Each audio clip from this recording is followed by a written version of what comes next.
Welcome back to John Cain Arena in Melbourne. It is prelim final action. The Melbourne Vixens up against the West Coast Fever. The winner through to the grand final where they will meet the Adelaide Thunderbirds. Here's a reminder of the Woolworths team cards and those starting sevens for the West Coast Fever. Fowler, Nemard and Beckford in goals. Teague Neal, Anstis, Ariang in the middle, and Williams and Dehaney will get the start in that defensive lineup. Bianca Chatfield, Madison Brown joining me in commentary. Bianca, we know Dan Ryan will call upon his bench though, won't he? Absolutely. We see it time and time again. Even just when you look at the amount of rotations that they do, it's huge. 11 times the Fever have used all 10 players this season. Then when we look at the Vixens lineup, our Woolworths team card, Garvin and Austin and Mundy just running out on your screen. Captain Kate Maloney in the centre. This time, the change from last week, Kate Eddy gets the start at wing defence, and then Weston and Alice in that defensive circle. Alice, obviously the experience, training and playing against Fowler Nemard week in, week out when she was with the West Coast Fever. It is a sellout crowd here in Melbourne. They are loud already. Having a look around though, plenty of green here in support.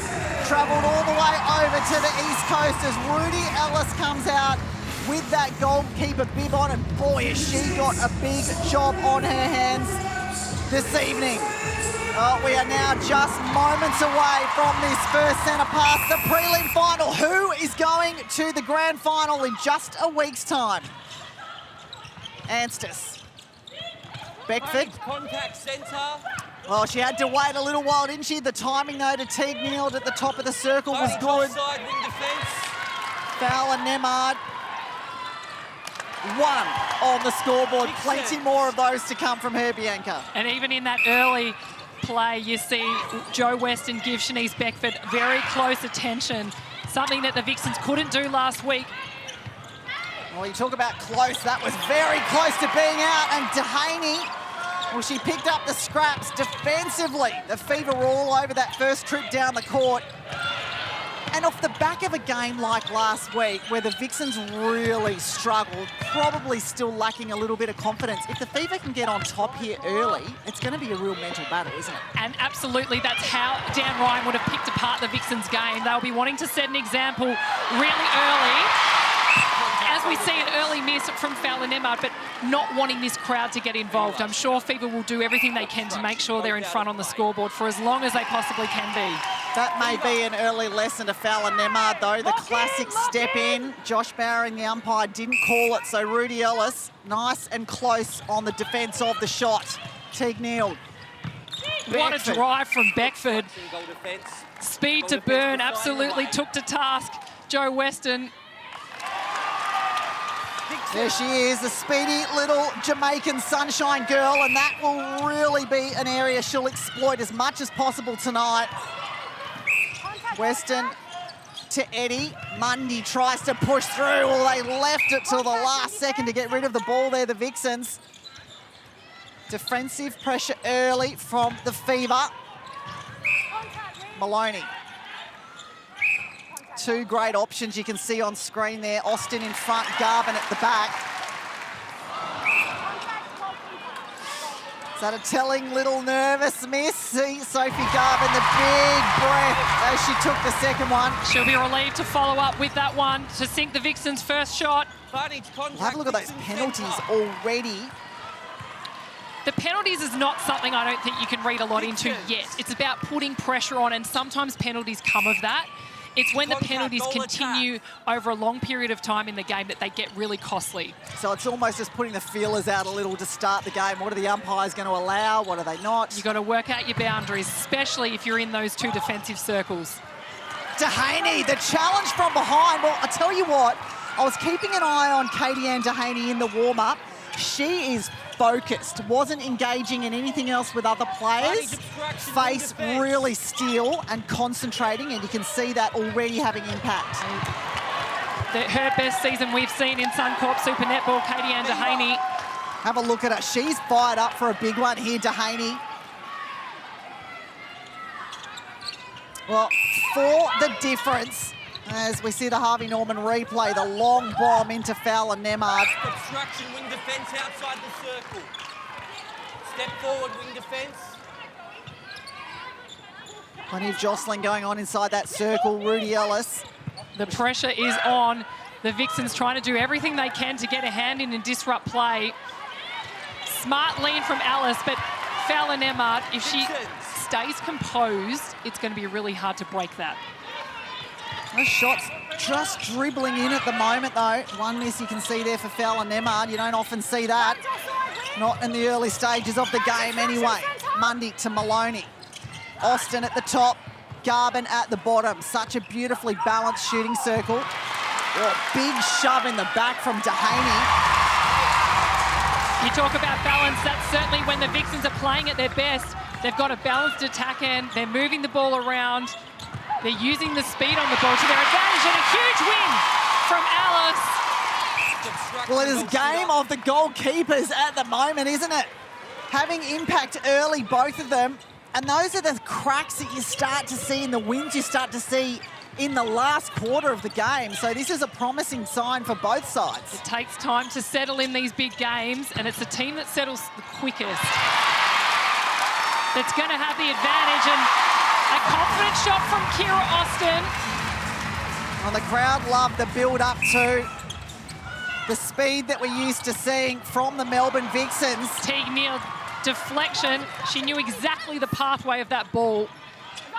This is an area of the court that we spoke about for the Fever, making sure transition is key to conversion as well. Contact, wing attack. West Coast Fever's conversions last week, outstanding. 83% centre pass to goal, 86% gain to goal. Oh, Ellis again! Well, that was just beautifully challenged from both sides, wasn't it? Joe Weston behind, Ellis in front. And it's the footwork of Alice getting herself in the right position to get her 2 feet together to be able to get up in the air and contest the ball. A lot of people may be asking why not Mannix with the experience starting in goalkeeper. I think Ellis is showing us exactly why at this point. Oh, big shove. Looked like a shove in the back from Fowler Nemard. Rudy Ellis, though, gets up. Zero emotion on the face of Fowler Nemard. Well, that moment could be an interesting one because for a young player like Ellis, on the big stage, in a big game, does that push get to her? So we'll keep an eye on the way she responds to that. As the Vixens get one back for the difference. Contact, goal defence. Goal defence. Straight away, Weston now, I think she has to start being careful about these easy balls out of the circle. Yeah, don't want a 2-on-1 inside the circle. One of those targets is Fowler Nemard, do you? As she takes another. 5 the difference. Interesting to see there's been no timeout call yet from Simone McInnes. So happy to let her players work this through. Garvin swings across to Maloney. Keep in mind this round 13 when the Fever won by 1 right here on this court in John Cain Arena. Hannah Mundy wasn't available. She was out with a quad injury. And I suspect this starting 7 for the Vixens is what Simone will want to try and play for a lot of the game. Well, the good news there, though, that Zara Walters was on court and it was one of her best games of the season. So she's an option for them on the bench. Knows this lineup well. Ariane to Williams. Anstis. Teague Neal. Straight up and over. Eyes only for the target in the circle. Fowler Nemard. Still 5 the difference, though. Mundy. Maloney.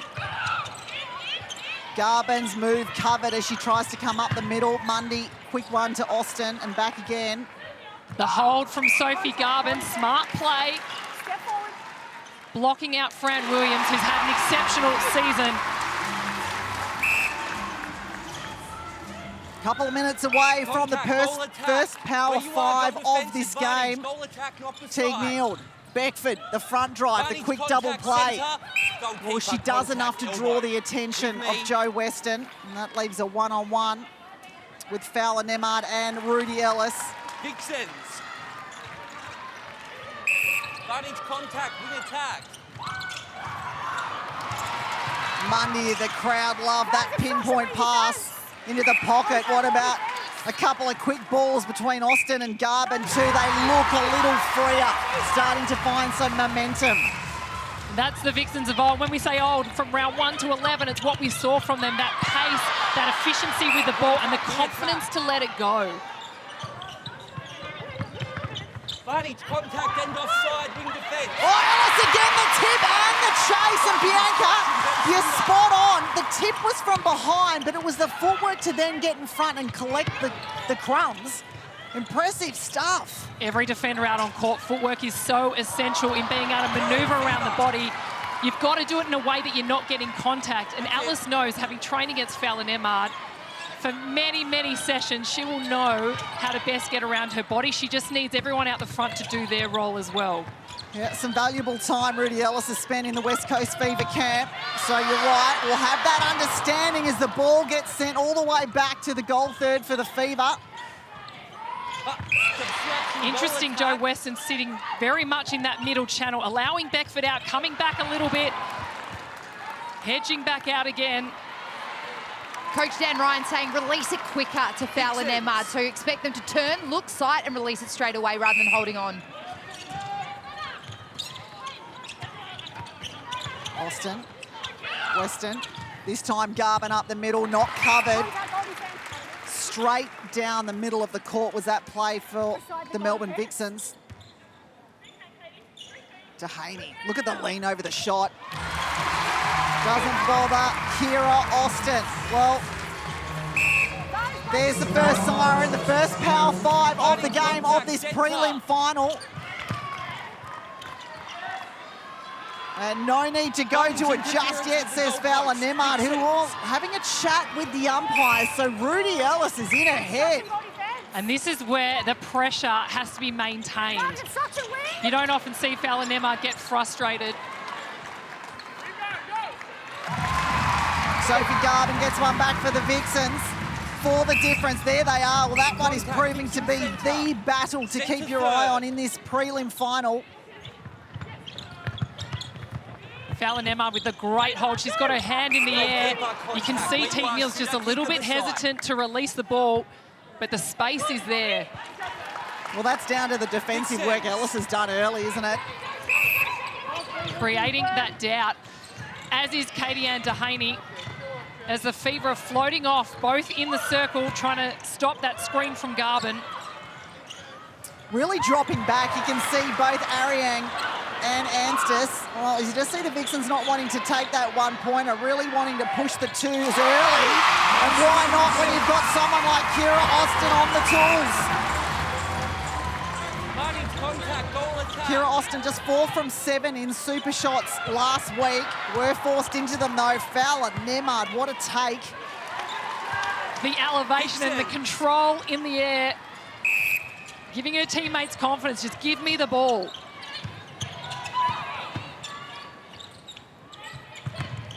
Maloney, long to Garvin. Swing across to Mundy, who's going to open up. Well, both of them were there, weren't they? Well, the intent is very, very clear here from the Melbourne Vixens. Is it because they're down, or is it just because this is going to be the game plan going forward for the Vixens?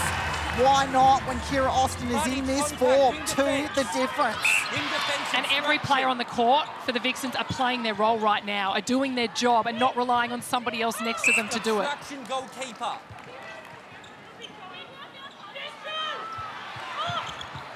The response doesn't come, but Joe Weston puts the body on the line.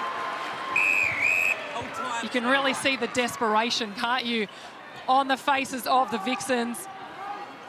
Well, it's a decent carrot dangling, isn't it? It is a grand final berth for a win here, if not season over. Fallon Emmard, the big step in.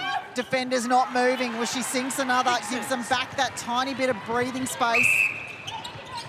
Advantage obstruction, goal attack. Austin dictating all the play in the attack for the Vixens. Mundy, Maloney. Just have a look at the screens now. The screen that Garvin had on Dehaney. she's really allowing her all the space to be able to find her shot. Well, she was wide open under the post, wasn't she, Sophie Garvin, but fed it back out again. Back to 1 the difference off the back of 3 consecutive super shots for the Melbourne Vixens. That's too short. Oh, Fowler Nemad turned it into something. Has she got the hot hands? Well, all of the players on court have had a crack at a super shot, all but one have sunk one in this first quarter. It's 21 super shots for Fowler Nemad this season. Certainly been a big change in her game that we've seen. There's our Nissan net points powered by E-Power. Anstis dominant at the top. The held ball there. Simone McInnes loves it, slaps the hands together. The Vixens, well, they can sink another super shot here. Back to 1. Maloney. Back to the transverse, finds Weston. Look at that space that Garvin has. Fran Williams needs to either commit to going out to Kira Austin or really commit to the double back in the circle. Teague Neal. Goal attack. Yeah, was close to the play, wasn't she? Have a look at the tussle going on between these two as well. Wing Joe defence Weston contact, where you are. really given the job of taking Beckford out of this game, being the tagger. Fowler Nemad. Plenty of time here for the Vixens to score. It'll be their centre pass, 3 the difference. Contact, wing attack. You can hear the crowd there saying, hold the time. They know every second in this game is precious for both sides.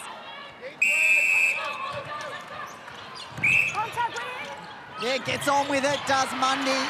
Kira Austin, it would be a timely one, drains another. Kira Austin, 3 from 3 super shots to start the prelim final. Well, there it is, the end of the first quarter, and it is a solitary goal, the difference. The Vixens fighting back, and now down by just the one, 18-19. Stay with us, this game is only going to heat up, and a reminder that now showing on Foxtel and KO every episode of our groundbreaking off-the-court docuseries, The Stories That Matter by the players themselves. Do you say McVitie's? McVitie's. Oh my God, it's McVitie's.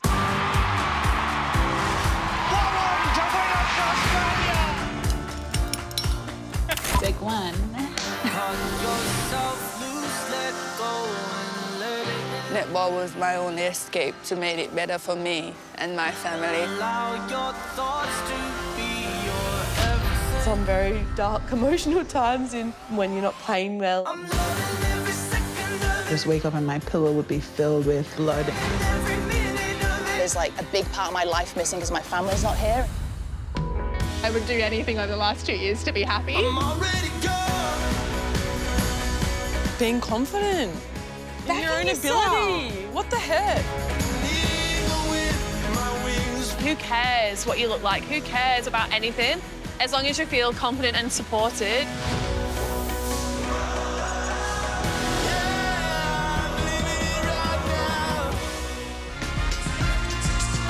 Welcome back to Fox Netball.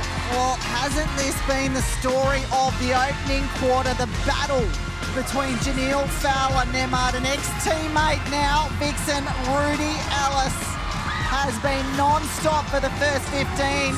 And you can bet your bottom dollar in a prelim final that will not let up. 1 the difference here in Melbourne. Rudy Ellis, there's the stats on screen. Given the battle, keeping relatively clean, just the 3 contacts.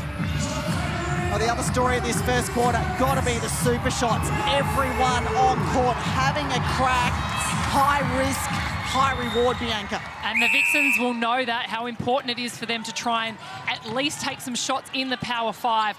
In this regular time, though, only 31 goals the Vixens shot in 41 minutes last week. Already, they are getting some momentum. Look at that push and shove, one arm, and it's Fowler Nemad and Ellis together. It's certainly not one player standing out. Well, look at the face on Fowler Nemad too. Well, she's probably trying to think back to the last time she was really challenged in the opening quarter of a game. There's already been chats with the umpires too in that quarter-time break, brought to you by Origin Energy. Austin.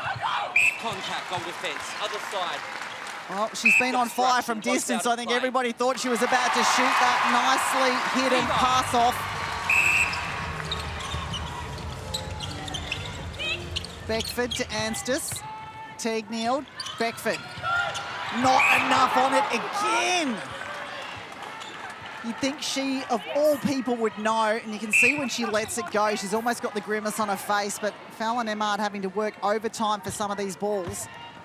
Well, in the quarter-time huddle, Dan Ryan did say, do not shy away from letting the ball go. Side her early and let it go, but I agree, Kath, needs to be a little bit of extra height on it. Do you think, Maddie, that the hesitation is off the back of the work that Ellis has done early? Yeah, well, she's moving her feet. As you said, she's off the body, on the body. She's creating that kind of disconnect and, you know, where is the space to be able to deliver it? But if they do get it up to the right height and early, I think they can exploit that. And, of course, Kate Eddy being on the court, it's the hands-over pressure she provides that she is really trying to slow them down as well. In return, the Fever, look at them. They're still leading now by 2. They're very efficient. They're sitting at 89% from their centre pass to goal rate, 100% off their game to goal rate. Some impressive stats, and they have been the leaders right throughout the season. Just the 2 games, but means they've scored off both of them. The pass off to Garvin is good. Takes one, keeps it at 1, the difference. Sophie Garvin, 9 from 10. In regular time, and 1 super shot to her name. Teague Neal. Fallon Emmard, the big split.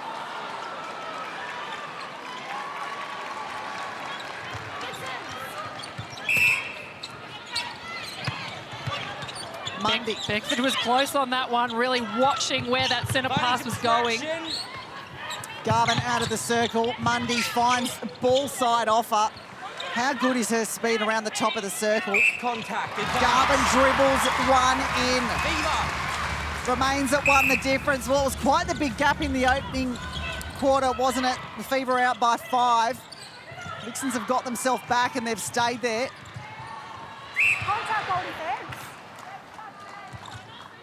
Western is doing the right thing in coming around the front of Beckford and not letting that little short one go.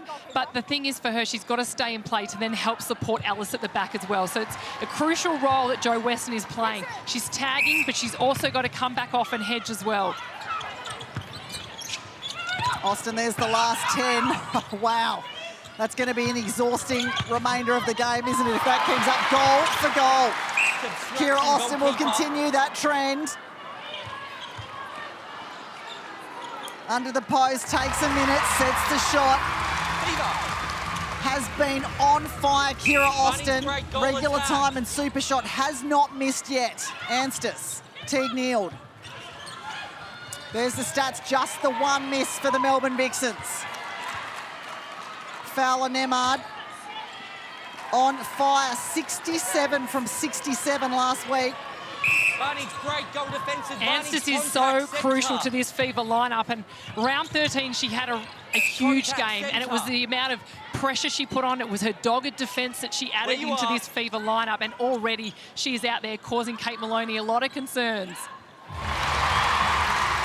For both these sides, now they've got their full fit contracted 10, have plenty of flexibility on the bench to go to Maloney. Well, she went for the intercept, realised she didn't need to. It was flying out of court.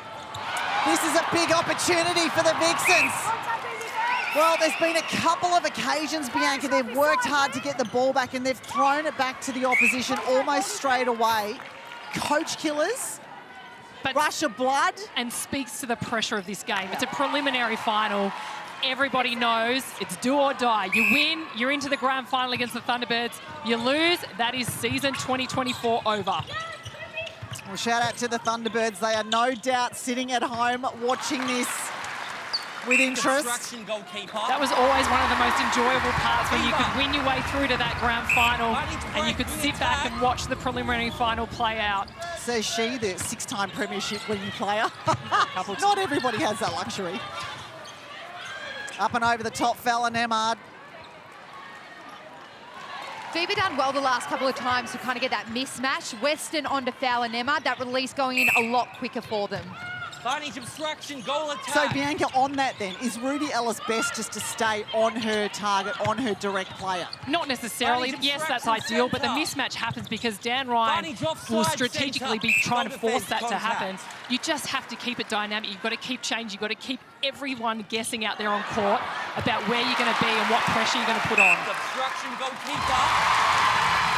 Fever.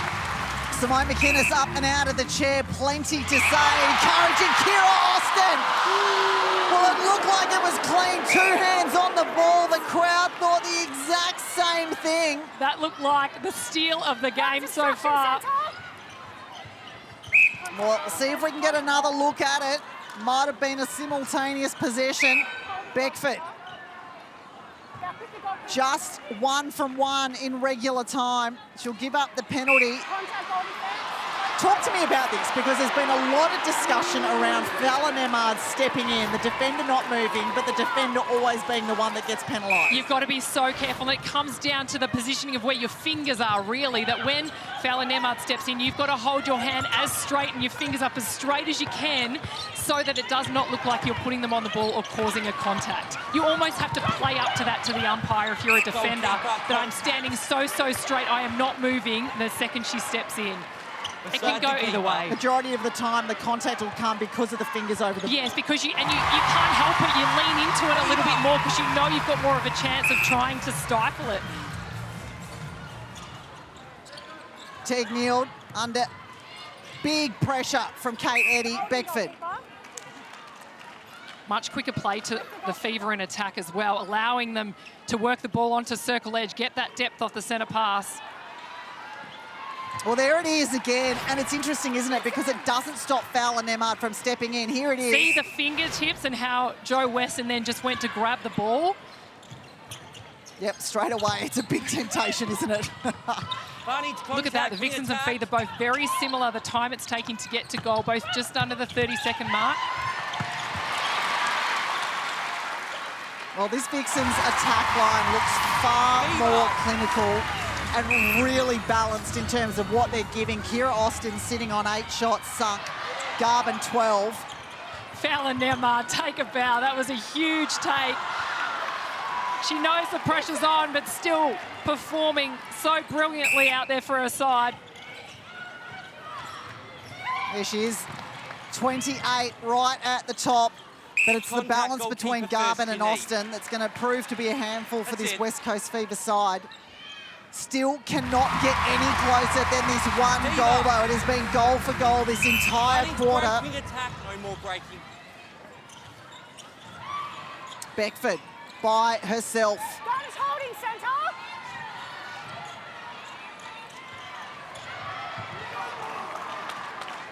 Fallon Nemard takes another in the back of play. Kelsey Brown, there she is.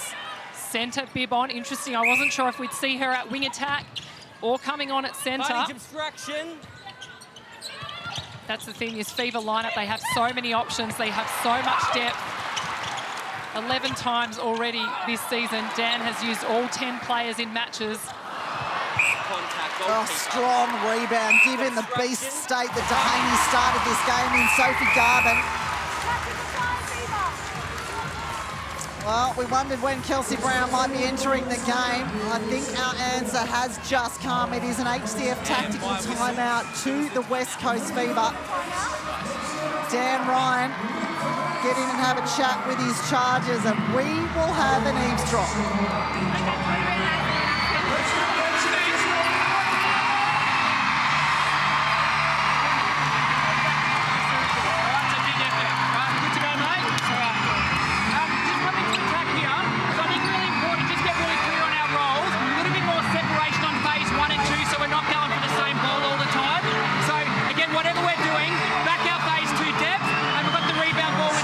Generate our ball speed, all right?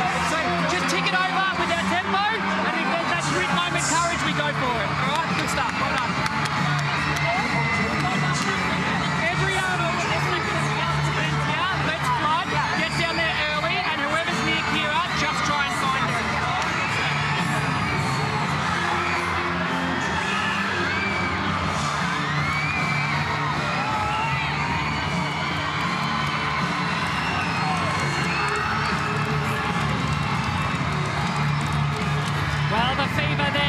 Ryan talking about courage to go for it. We've spoke about the high risk, high reward game.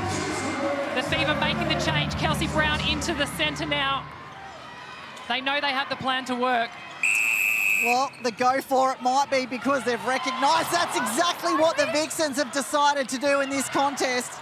Mundy very close to a hand-on ball. Teague Neal, Beckford.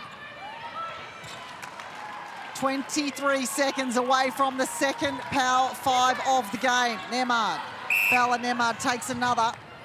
Mundy, huge, powerful drive from the centre pass. Really cutting in front of Anstis, taking her out of the game.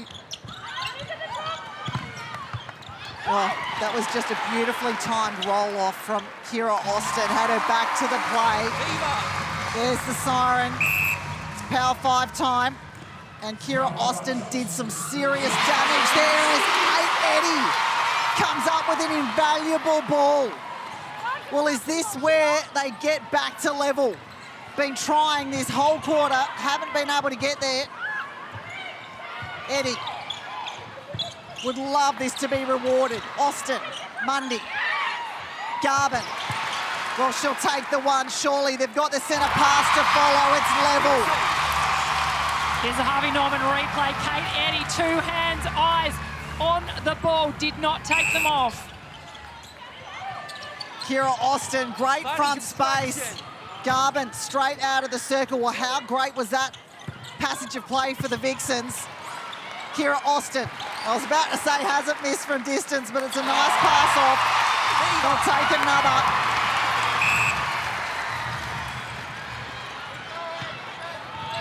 Beckford, Ariang.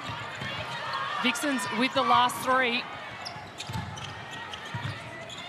Well, it feels like they've slowed up the West Coast Fever significantly in that passage of play.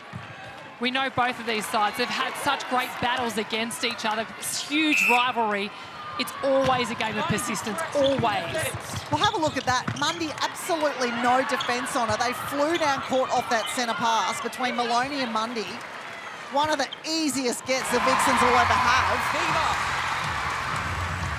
And that's certainly the opposite to how the Vixens played last week. They're getting so much more depth down court on second phase.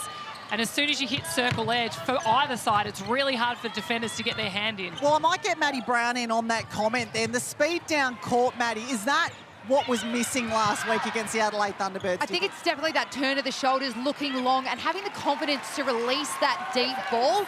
You talk about that last passage of play. Brown was caught doing her shoelace, hence why there was no defence. But anyway, we'll continue. On it. That's why we have the bird's eye view. A big hit there. Anstis on Mundy. Mundy straight up, though. No one's taking her out of a prelim final.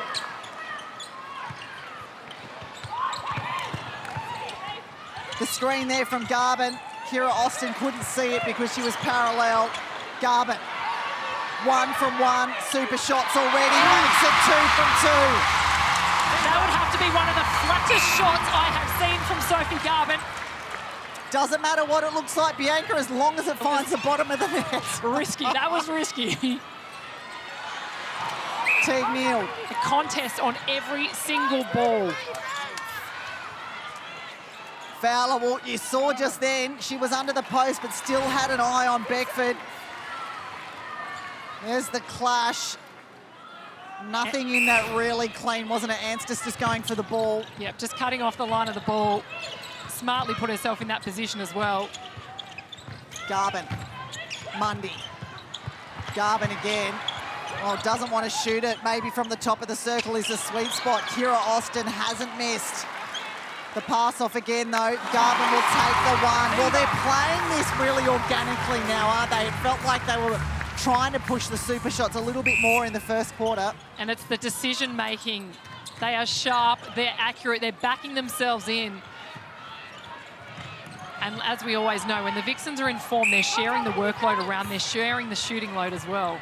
Well, just on that note, Zara Walters, sorry, Maddie. I was going to say Zara Walters enters the game at wing attack. Mundy onto the bench. Walters in around 13, 113 missing net points to her name. She had a massive game. Garvin, will she shoot this one? Lines up, no, looks for Austin, who's got the hot hand. And Dehaney was right over that shot then. No wonder Garvin passed it off. Didn't have the space. Well, unlucky. Missed the rebound there, the Melbourne Vixens. Dehaney cleans it up. 34 seconds, plenty of time here for the West Coast Fever. They'll want to start going direct though, and talk about direct. From close to the centre circle, straight to Falanema. Dan Ryan likes it. He probably also had a heart attack simultaneously. Beckford now gets the free super shot. Well, timely one for Shanice Beckford. They take the lead back. They wrestle it back here. The West Coast Fever, the centre pass to follow. They've got to be quick. Falanema, can she get it off the hand? Well, she does, but it doesn't drop. So half-time, the scoreline will stay 1 the difference. What a tussle it was in the opening quarter. It was the Fever by 1. And level in that quarter, 19 apiece as they head to the change rooms. It's been played at a frenetic pace, hasn't it? Another 30 minutes of that to come. This is definitely prelim final stuff. And we'll get straight down to Maddie Brownies with one of the Vixens. Thanks, Kath. I am here with Joe. So you're trying to collect your thoughts and collect your breath here. It's been a physical contest so far. How have you found it out there? Yeah, it's always going to be challenging coming up against the Fever. They've got some really talented defenders and obviously a very large target in the shooting circle with Janelle. So, yeah, we're just trying to put them under the pump and then have a crack at the ball when we can. It's going to and fro. You're getting momentum. They're getting momentum. It's a game of margins. Where can you open it up? Yeah, it's probably just capitalising on game ball. We need to continue scoring off our centre pass. That's what really let us down last week. So we just got to keep the scoreboard ticking over and hopefully we'll come out on top. Go catch your breath, Joe. All the very best in the second half. Thanks, Mads. Thank you, Maddie. Thank you to Joe. Well, stay with us after that first 30 minutes of play. There's going to be plenty to chat about in our halftime show. And whilst the domestic season might be coming to a close, international netball is incoming. Game 1 between the Australian Diamonds and the English Roses will kick off on the 19th of September. England and Australia. It is sport's greatest rivalry. Look at Ugly Plough in front. Teammates will become foes. And the crowd like that. History will be written. Wallen to win it for Australia! Could you have written that if you tried? Janelle Wallen. The Roses will take on the Diamonds at home. Don't miss a moment of Australia versus England, live and exclusive to Fox Netball. Welcome back to John Cain Arena. What a first half of action we have had here on Fox Netball. They know what is on the line, the Vixens and the Fever, in this preliminary final to get that spot in the big dance next week. This is our halftime show. There is plenty to get through. And of course, let's get straight into the action, brought to you by Origin Energy. Ladies, let's talk about the physicality of that first half. There was nothing left out there. Nothing left out there, but absolutely no surprises that that's how the game started, because both of these teams will use their body. Both of these teams will play a one-on-one and want to contest that first ball. And you know what? They want to leave everything out on the court today. Do you know the best part is that down both ends the same thing was called. Umpiring has been really good so far. You wouldn't know. Yes, there's been some tight contests, but that's exactly what we're here to see. We want to see these girls fight for absolutely everything. And you look at these contests and they're prepared for it. They're like, you know what? We knew this was going to be what was happening, and bring it on. Bring it on a little bit more. Well, of course, obviously this physicality is always going to step up when it comes to a preliminary final. They don't want to let any loose ball go to waste. We're also going to talk about, of course, this attack in the Vixens. It is miles apart from what we saw last week up against the Thunderbirds. They have worked on it well and truly in this week off. Of course, that's what Simone McKinnon spoke about in the pre-game. And that lady on screen, Kira Austin, taking the confidence for those super shots. And let's be honest, Austin and Garvin, they're international shooters, they're world beaters. They won the World Cup last year with the Diamonds. And they're now playing exactly like they would when they're in the Diamonds outfit. They've really got that belief in each other. They're moving the ball, they're connecting, they're able to share the workload around. and just back themselves in to take the risk. They're taking more riskier shots and putting up those first shots that get into the circle, and that's really helping them to stay close on the scoreboard. Mundy also doing a lot of work on that first base with the Vixen centre pass, which is allowing that a little bit more extra time to get into the circle and freedom to shoot. Austin is such a barometer for that attack, and you could see from the first whistle she was on, and she was like, you know what, give me the ball, put it in my hands, and come along for the ride. The way that they started the game as well, Fever did take quite a convincing lead, and Vixens crawled the way back, but they didn't lose confidence in that, which shows that they've really worked on that mental game, which we spoke about in the pre-game. That's right. I mean, not to take anything away from the Fever either, because they are pushing and they are challenging Vixens. They've been able to get out on a lead at 5 points, but now things are going to get tough, and this is where it's a real persistence game, I think, that's going to play out in this second half. Well, let's crunch the numbers now. Let's take a look at this match summary. Maddie, take us through it. What do we notice here? What stands out? Well, you look at it and there's really not much. There's a bit of give and take here. You look at goals from games, Fever 80%. That's definitely an area where Vixens can improve. You heard Joe Weston talk about their centre pass conversion as well.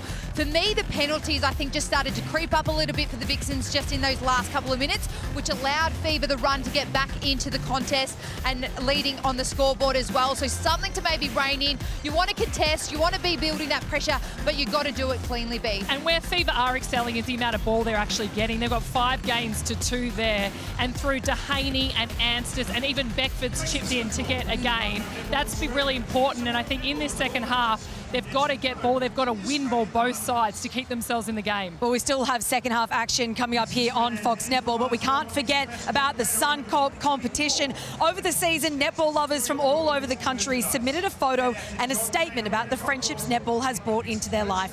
These entries highlighted the lifelong lessons, connections and support that netball has given them. The competition celebrates the true end game of netball, friendship on and off the court. The winner will receive a 2025 family membership to the Suncorp Super Netball Club of their choice, which will be announced next week during the Suncorp Super Netball Grand Final. To enter, visit foxsports.com.au/Suncorp. Well, let's head to the break. We've got plenty of action. It is do or die. They know what's on the line. Stay with us. Second half is after this. Look at the smiles on the faces. The Thunderbirds win their way straight through to a second consecutive Suncorp Super Netball Grand Final.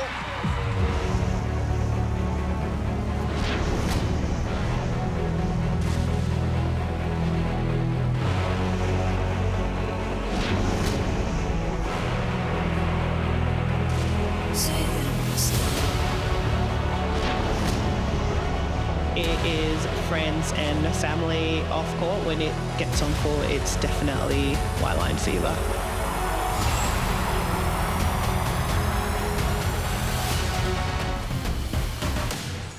Welcome back. Suncorp Super Netball prelim final action. It is do or die. The winner through to the grand final where they'll meet the Adelaide Thunderbirds in just a week's time. The loser, well, it's season over.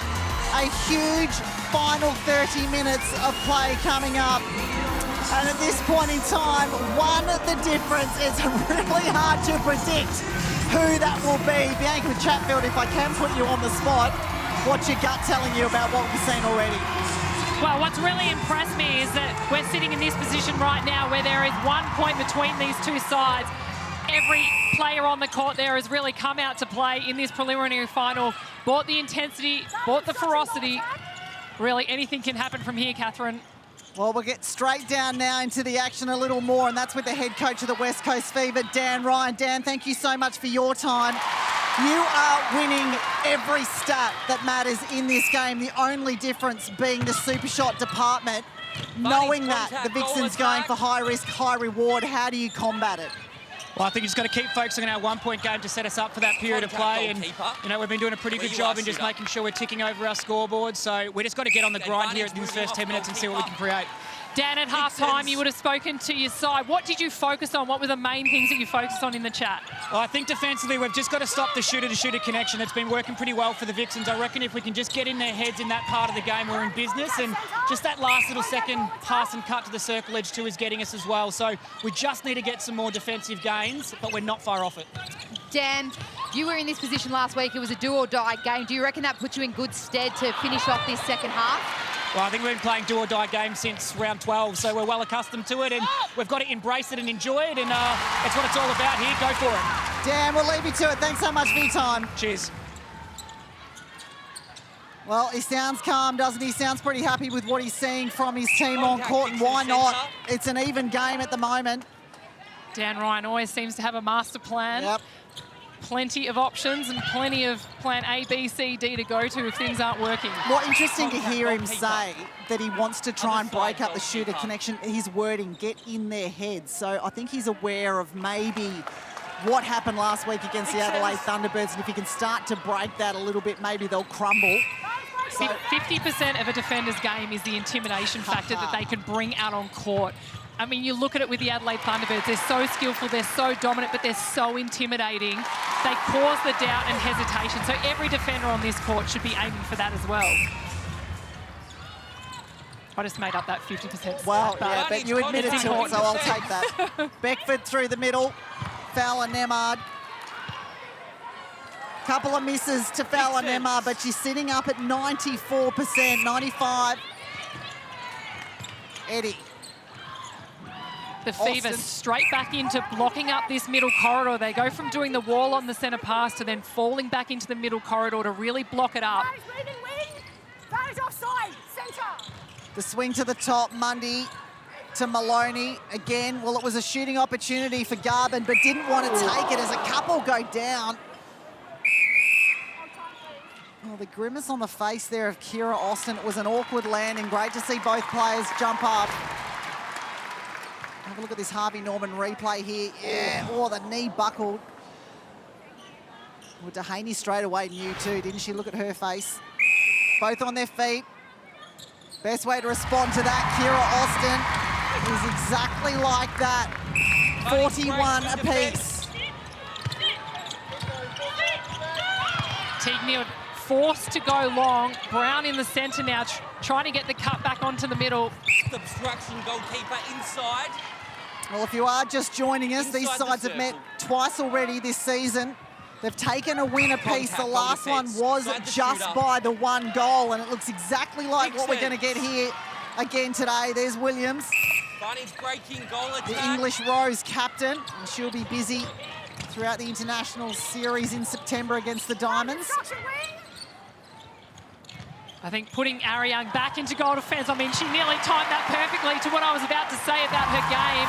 The way she can really pressure a goal attack, but also she's got the elevation to force herself back against the high ball that goes into the ring.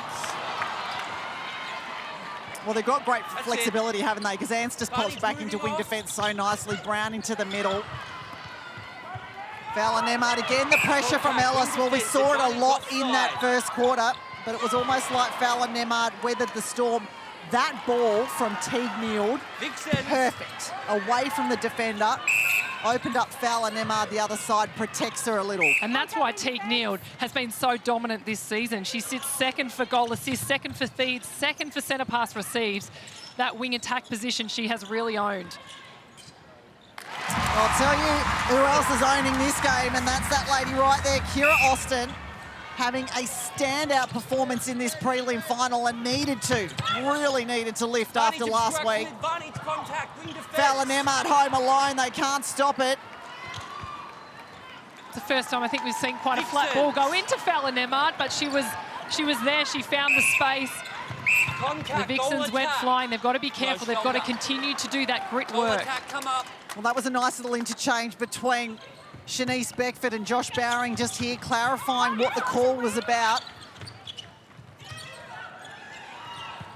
Maloney, Garvin.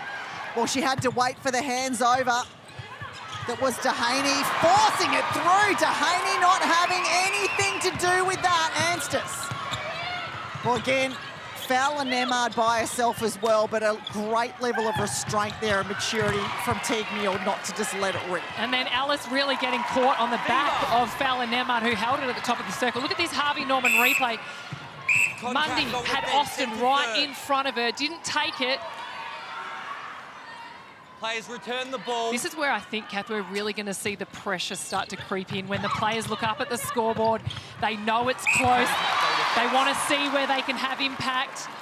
Well, you talk about the pressure in the finals. Vixens don't really respond that well to it. They've been involved in 11 finals games. They've lost 7 of them. On the other hand, the Fever have been involved in 12 finals games. They've only lost 4. And that finals experience does mean a lot. When you know you can play yourself out of games and you can get the win, it's so important. And if this game continues the way it is, this crowd here at John Payne Arena are going to play a huge role. They'll either be silenced or they'll be louder than we've ever heard them before. Yeah, Rudy Ellis again trying to have a good crack in his seat. Fallon Emmard looks straight to the umpire. A little nod of acknowledgement. Shaking their head there though. So still frustrated by the defensive efforts. Garvin had the one-on-one to Haney all over her. Well, it's the same action happening at one end of the court as it is the other. Goal shooter, goalkeeper battles worth keeping an eye on. We've talked about the importance of gain ball, but you can see both defence ends maybe attacking the pass, not so much the contest as much. Here we go again. Alice keeping her hand up straight. Well, Fallon Emmard having a real complaint about that. I'm struggling to understand why. Rudy Ellis did everything textbook on that occasion. You can't step into the hand. I think she's trying to say she wants to have the ability to be able to balk it, but she can't because the hand's there. Well, you can't. If you step in and encroach on your own 3 feet. Exactly. Sorry. Goalers, exactly.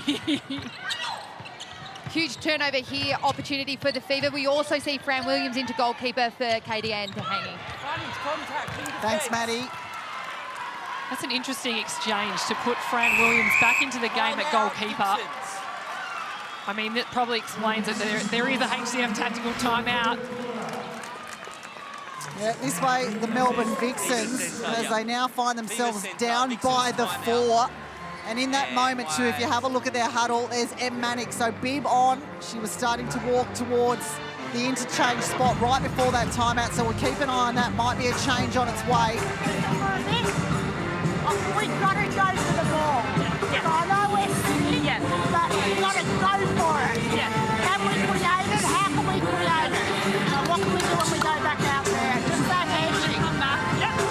And these guys to rush. Yeah.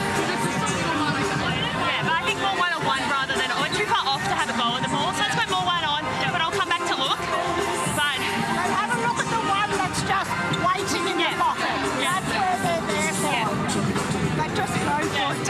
Have a goal the ball. I mean, we're not down there. Let's be aware that we're not getting too wide now. So keep the give and go with the front cuts as well. Not always just wide. So guys, off this last couple of errors in our end. We pushed this last 7 minutes out. Process in defence, control and attack. We've got the options. Be there for each other. Celebrate the little things. Big so good. 1, 2, 3. The crowd has just lifted another level altogether. There's the reason for that HCF tactical timeout. Fever with a couple of bursts of goals in a row. And there is the score breakdown for this third quarter. So winning it by the 3, the West Coast Fever, after it has been pretty much goal for goal the entire game prior. Goal attack. And the only change out of that HCF tactical timeout, Emily Mannix on to goalkeeper. You heard Simone McInnes say that they need to get ball. They only have 2 gains as a team in this game so far. Well, asking you shall receive Simone McInnes. How fired up was the captain, Kate Maloney, in that moment. Centre out of play. Mannix sitting at number 3 in the league for intercepts. Oh, what a luxury to bring onto the court in a prelim final. Someone in that kind of form.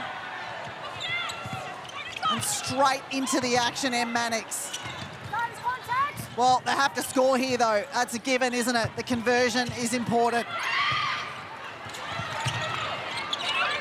Dan Ryan, his reaction to that intercept. The Fever really smothering any opportunity that the Vixens have to feed. It's taken them a long time to get it into the circle. But didn't look like any panic with the Vixens just then, did it? Nice and patient, happy to play it around, wait for something to open. Back to 3, the difference. A minute and a bit away from the Power 5. We've seen the Vixens attack it in this game. Sophie Garvin gets them back to 2.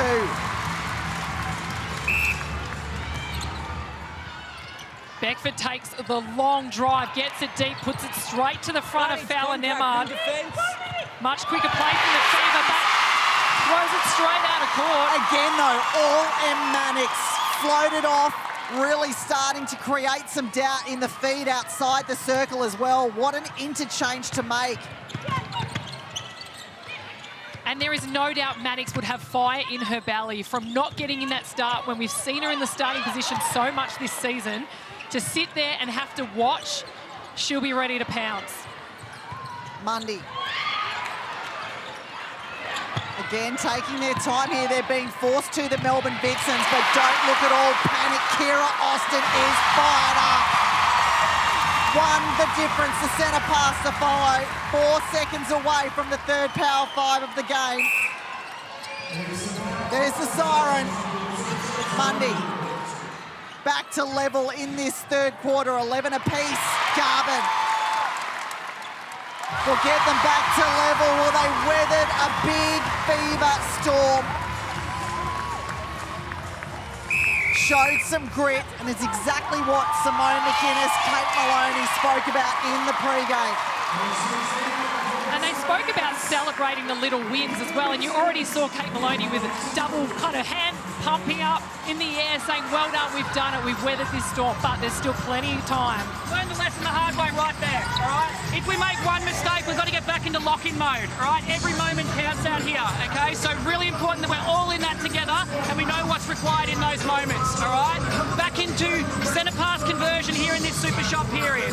Everything we can to monster in defence, all right? But you've got to be prepared to weather the storm a little bit. Do not lose your heads. We go back to a reset line. We work an extra pass. Everyone responsible for that, all right? Now we have to demonstrate our ability to go, fuck that, let's get going, all right? Come on. ACF tactical timeout there, the West Coast Fever, and you heard Dan Ryan very clearly. If you make one mistake, you get back into lock-in mode. And it was off the back of a couple of errors that M. Mannix was right amongst. Her interjection has been nothing short of perfect. Shanice Beckford out at goal attack. Now, she's got 4 turnovers to her name. I'm intrigued to see what Dan Ryan's going to do. Keep her out there on court, or use Olivia Wilkinson, who's on the bench, or use Alice Teague-Neald in that goal attack role. Olivia Wilkinson hasn't played since round 13, but we know she can nail the long shot. It's a great point to make, B, because on the flip side, Vixens know Shanice Beckford is a little bit hesitant with the ball in hand. So see how they strategically either isolate or try and shut down all of her other options to force her to turn it over. Kira Austin! Well, I don't know how she didn't end up with that ball. We'll see if we can get another look at it as the Vixens get themselves in front by 1 in this third quarter. They call it the championship quarter. Is this where they set themselves up? Fowler will get one back for the Fever. Interesting to note, the third quarter is the Fever's strongest. They've only lost 2 all season. Kira Austin has been on fire from here. Continues. The crowd are up on their feet. She had the double defence over the shot. It did not phase her one little bit. Contact centre. That's 4 from 5. Suncorp super shots for Kira Austin. Oh, it should have been an intercept. It looked like there was 2 hands on the ball in the Harvey Norman replay. Another one through the hands, this time of Fowler Nemard again, and Mannix right there when it happened. Well, Dan Ryan, you heard him in that huddle say we've got to weather a storm here. Vixens have had to, and now it is the West Coast Fever's turn. Simone McInnes is up in the coach's box. You don't often see her there, but she's shouting out instructions to her side. She's saying keep the ball moving, B. You've got to keep moving, keep punching through, run through, make sure there's multiple options. Well, aside from the win, for obvious reasons, wouldn't the Vixens love another shot at the Adelaide Thunderbirds in the big dance? What a place to do it. Kira Austin 5 from 6 Suncorp super shots. Gets them up by 2. And we have to remember the West Coast Fever, last time they faced the Thunderbirds, they lost by 18 points as well. So I can imagine the Fever would be very much hoping they get another crack at the Thunderbirds too. Garvin gets them up by 3. 2.5 minutes of play left in this third quarter. There's your score breakdown. Goal for goal until this third one. The Vixens up by 4 now, 16-12. Gotta wonder. Well, Beckford, a big rebound. But you gotta wonder when that change might happen. You talked about the options in goal attack. And I feel like at this point of the game, it's becoming more and more necessary. Well, Wilkinson averages 11 minutes over the season every time she's in the 10 for the West Coast Fever. So I imagine sometime in that last quarter, we're going to see her out there, or at least some change in that shooting circle if things continue on the way they are for the Fever. Big ask to get the rookie out in the prelim final, isn't it, when she hasn't touched the ball so far in the game? Or do you put the experience of Teague Neal there? She's had recent touches. I think Teague Neal is critical in her connection with Fowler Nemard, and I think keeping her on wing attack. If Wilkinson can... Oh, wow. Fowler Nemard. Well, that's not something you see often, isn't it? A couple of balls straight through the hands of one of the most experienced on court. And we get the privilege of sitting here courtside, Kath, but for everybody at home, this crowd is so powerful. It's so loud. We can't hear ourselves, let alone the players out there on court. Well, they continue to find Kira Austin with relative ease. 17 from 18, 94%. And Fowler there's Nemard. Yeah, sorry, net points powered by E-Power. Fowler Nemard sitting there at the top. It just looks easy down there for the Vixens in attack. Potentially the change comes again in the defensive end to try and mix it up and keep the Vixens guessing. Hold time. The Vixens were down in this third quarter. Center. Now up by 5. What a turnaround. A 19-13 quarter so far. Contact, goalkeeper. Vixens. And you can see there, the West Coast Fever taking a little longer to get to goal now. We lost a bit of punch. Mundy, Garvin up the middle, back to Mundy. The ball continues to flow. Why not Kira Austin have a crack? Has been on fire. Garvin, take the 1. 5 the difference. Enough time here for the West Coast Fever if they go direct. Does Beckford know what's on the clock? Well, umpire Josh Bowring does. He calls time.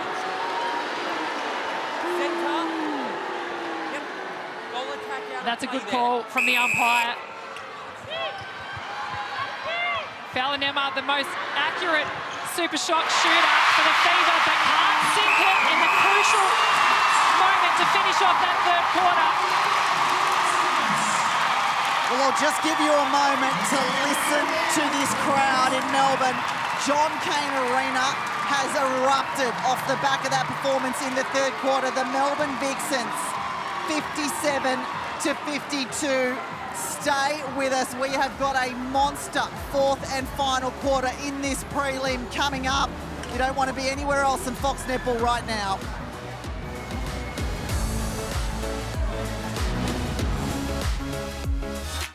Grip the circle like there's no tomorrow. Keep that goal defence really bloody occupied and always be alive for Alice. All right, so even if you get the 2v1, Al will do the work to split them, and if she needs to go the shooter offload, you're there for her. All right, so there for each other the whole time.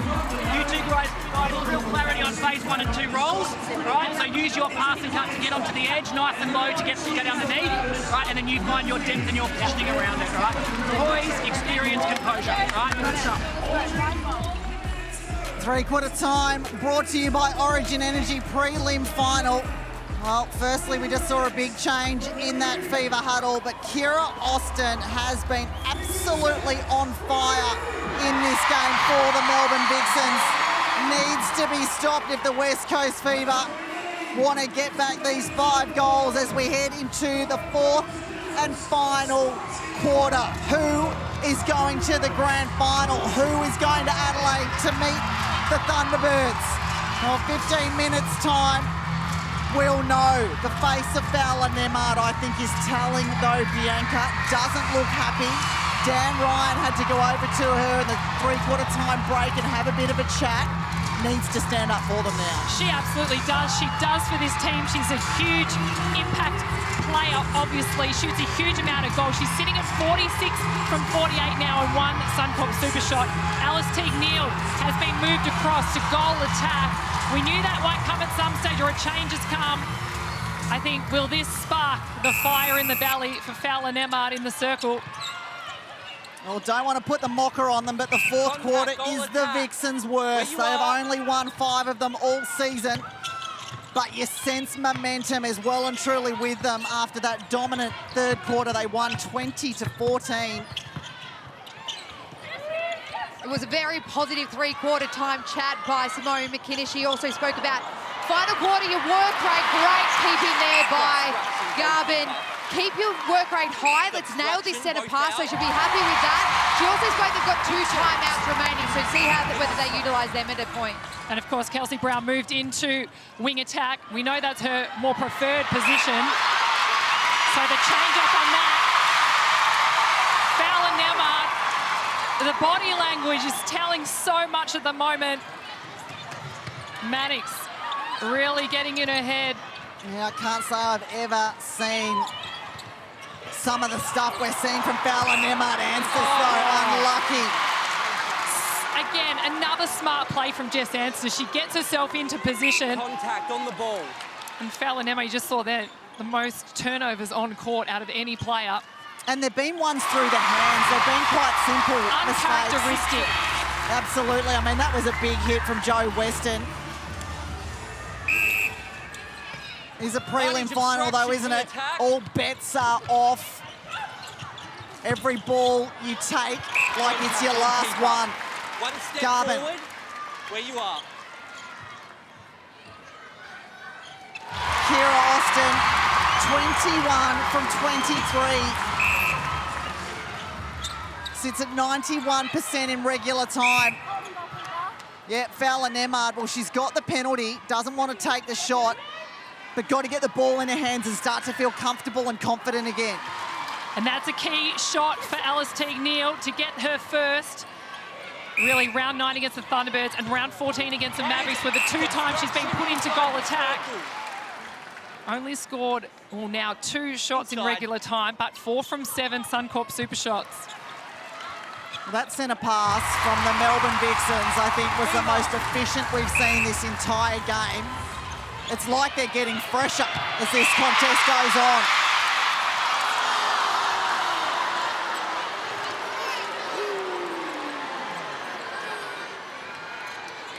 Teague-Neal finds the target. Nemad needs to sink one. Well, you think about the weight of the world that Fowler Nemad has on her shoulders every single game. And again, of course, does in this prelim final. Not surprised to see a crack at some stage. Well, and I think it's the responsibility of her teammates. You know, she shoulders so much of the workload. She shoulders so much of the defensive pressure.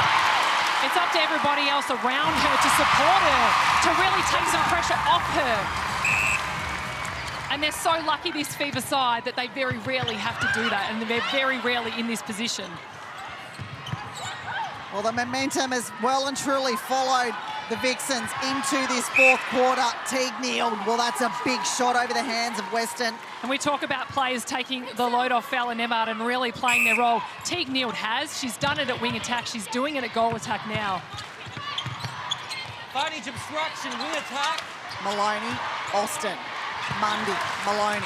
Oh, how quick. He's absolutely purring for the Melbourne Vixens. Now, let's spare a thought to the girls in pink sitting in Adelaide right now, watching this attack line, absolutely purring. It's certainly not an attack line the Thunderbirds have seen when they've played against the Vixens. No, well, the 3 lowest scores that the Vixens have had this season have all been against the Adelaide Thunderbirds. Haven't been at their best. Advantage break, wing defence. The key for the Vixens here is to continue with the process. Worry about ball by ball, staying in the moment and not even thinking ahead to the outcome. They've really got to stay in this game and continue that sharp focus. Dehaney gets one back, does she? No. Well, that just sums up the second half of this game, doesn't it? The ball falling the way of the Melbourne Vixens time and time again. They've worked for that to happen. Can you believe it? 8 the difference. Fowler Nemart. Eddie, she tracked Brown the entire way to getting on circle edge, put herself in the position. We talk about footwork. Wing defences have such limited space to get themselves in position. Maloney, Garvin up the middle as we see Weston down in back play. Where you are, centre.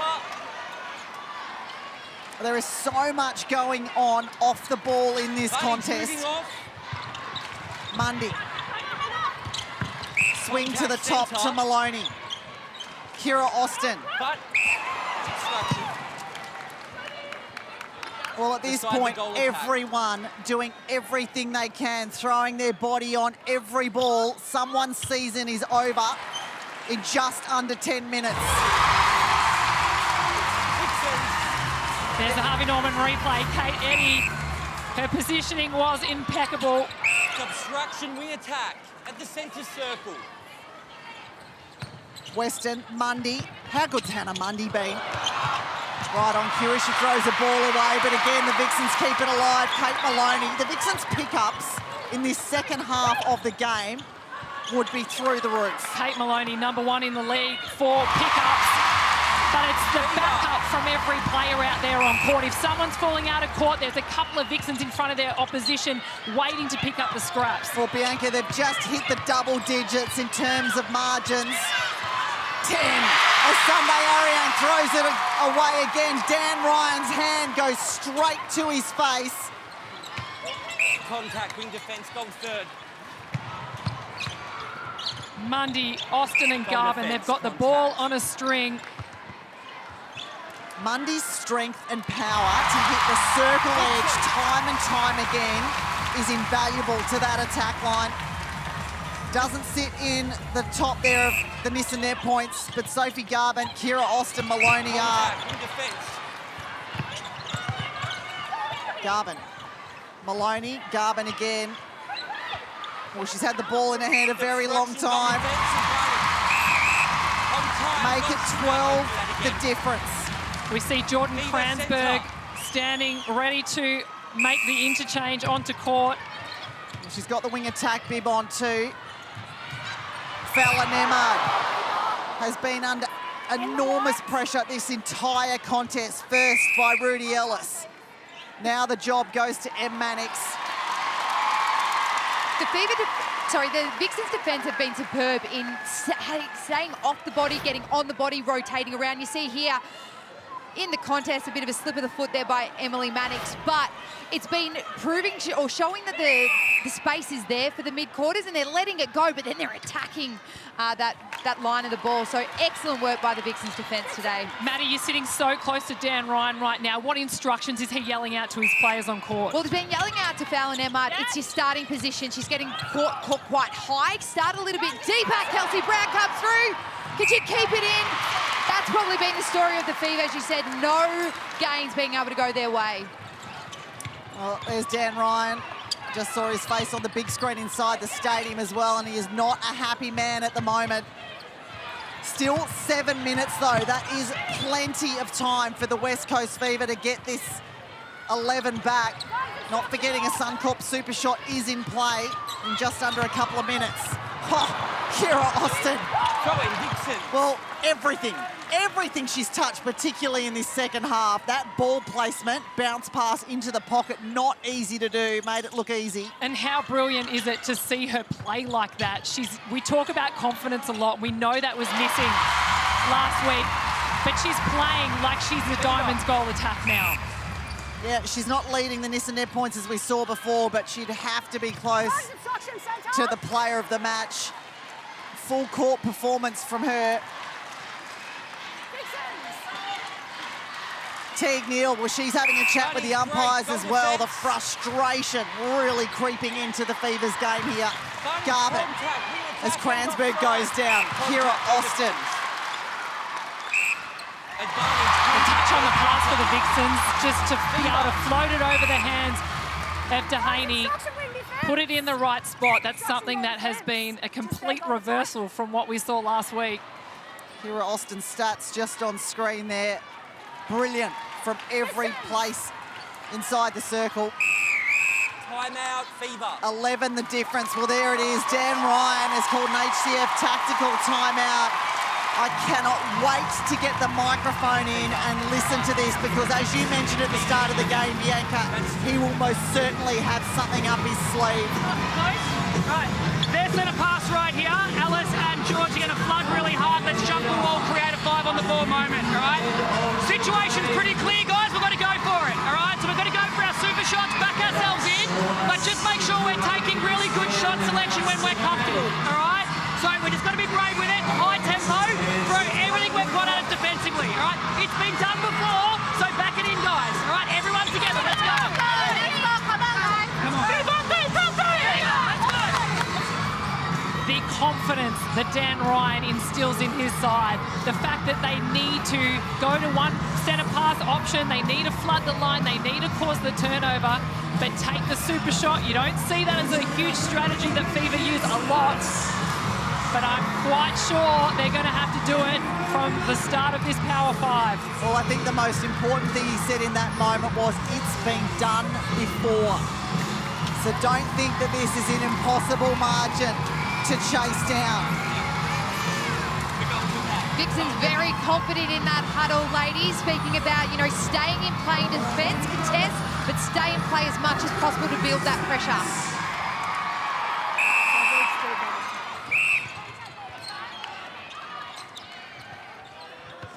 And the contact call happens just as Teague Neal was getting down to rush that line as instructions from her coach. Well, first and foremost, the West Coast Fever need ball back, don't they? The Melbourne Vixens will be well aware of that. They'll be wanting to be as conservative as possible with possession here. At halftime, it was 2 gains to the Vixens, 5 to the Fever. It's now 7 all in gains. Well, this is going to be one back for the West Coast Fever. They've got to get some ball back here. Well, who's most likely to do it? Dehaney was on fire early. Australian Diamond and an English Rose out the front in defence for the Fever. Middle corridor is blocked by the Fever. They're really forcing the Vixens to go out wide. Austin, well, she's taking her time with the ball in hand too, isn't she? Precious seconds. We are in the last Power 5 of the game. Garvin breaks through the middle. Forces the defenders to have to commit to something. This is frustrating though, isn't it, if you're the West Coast Fever? They are chewing up the clock here, the Melbourne Vixens. And all the West Coast Fever want is ball back. But this is challenging the Vixens like we haven't seen much at all in this game. The Fever have really stepped up their defensive pressure. 11 the difference. Goal defence contact. 4 minutes remaining in the prelim final. Who's going to the big dance in a week? Well, at this rate, it looks like it's going to be the Melbourne Vixens. A second shot at the Adelaide Thunderbirds. Teague Neal, got to sink it. She can't, but the rebound goes to Fowler Nemard. Teague Neal, can she get another shot at it? The ball over the baseline.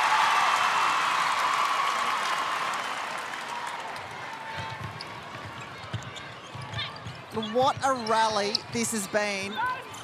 And it's moments like this you would love to rewind and be a fly on the wall in the change room at halftime. What did Simone McInnes say as we just see the West Coast Fever turn one over? Another opportunity now through Fowler Nemard.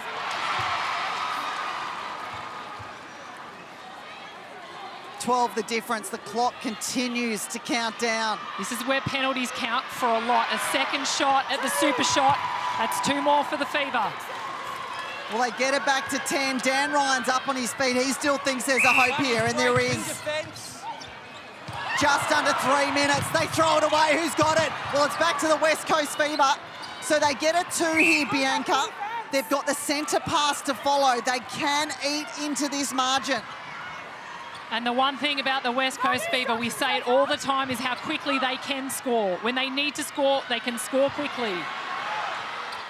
Fallon Emmard gets 2 back. The centre pass to follow. The bench is up. The crowd has gone silent for a moment. Teague Neal just waiting down on the baseline, scooping in front of the defenders. Got to get in the 2 though. Fallon Emmard's there, as is Teague Neal in the same place. Massive shot. Sinks it, Alice Teague Neal. Well, she's 2 from 3 from distance. It's back to 6. Causing contact centre. Who can hold their composure the most? The Vixens, they're under threat now. Maloney, the experience. The finals campaigns, the years of running the floorboards. Austin regains her balance. Fever with the last 3. The last 3 super shots and the ball back in hand. Well, is there enough time on the clock here for the West Coast Fever? They get it down, but they've got to score off it. They need to get it too. Fallon Emmard, she was good from there earlier. She can't, but the rebound stays with the Fever. Crucial seconds are ticking away. Teague Neal. Huge from Alice Teague Neal. For the difference, it's the West Coast Fever centre pass.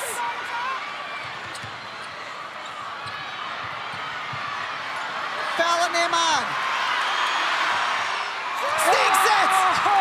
To the difference. They need a turnover. 45 seconds. The crowd has come alive here even more so. You can't hear yourself thinking John Cain Arena.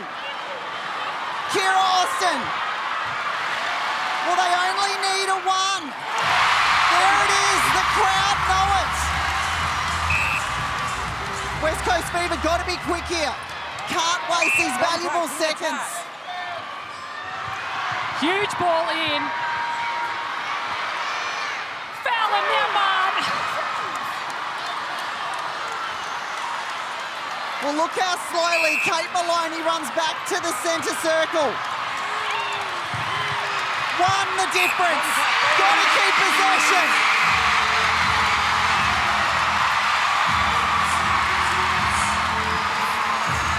The Melbourne Vixens with the ultimate bounce back. Down and out 1 week, grand final bound the next.